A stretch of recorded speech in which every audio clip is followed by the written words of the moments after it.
if I wanted to benefit people, why would I give them chemically tainted food? And that was my basic input, was to benefit people with the bread. That was what I wanted to do. So rationally and obviously, you're not going to use flour which has got any sort of purported chemical taint. So I was instantly introduced to the biodynamic growers, and I mean, that's quite fascinating because it's archaic and seemingly, nonsensical and based on moon plantings and seedings. But what I understood too when I learnt about biodynamics is that they were employing a kind of sourdough themselves, in that they had this process of pulverizing cow manure and putting it in a cow horn and burying it at certain times of year, and then when that had matured, spreading it over the whole property.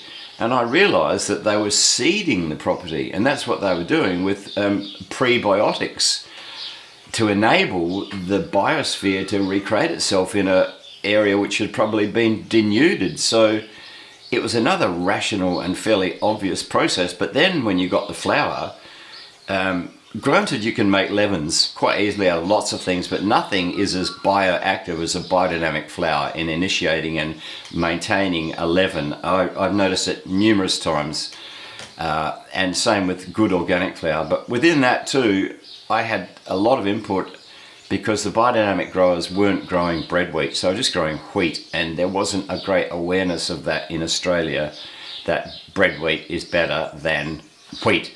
So it took quite some time before a couple of growers actually got appropriate wheats, and the first was a variety called Falcon, which they were growing at Four Leaf in South Australia, and that was the first fantastic proper wholemeal wheat flour I had to make bread with, and it created this beautiful sprouted wheat wholemeal I used to make, which lured a lot of people into the sourdough path. This has grown exponentially. It just has, like the numbers you use in the recipes, this has got that sort of exponential growth. And so numerous people now are growing heirloom wheats, finding heirloom wheats. When I was in the UK, a fellow wanted to recreate the wheats that were grown in England and supplied the English bread industry. They didn't exist, so he found them in Vavilov's collection in Russia and got them and grew them, and that's what they were doing. So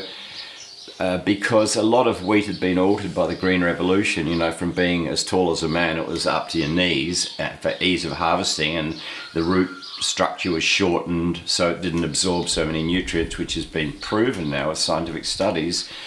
And I remember this same heirloom wheat grower took me to show me his fabulous wheat, and he took me to the next paddock where there was industrial wheat growing, and it was this sad little low wheat all just sitting there utterly repressed, and his wheat was like, bohemian, freeform, wonderful stuff. And then he asked me to make bread with it because the bakers that he'd given it to couldn't make bread with it because it wasn't a strong modern wheat, designed to make, airbags.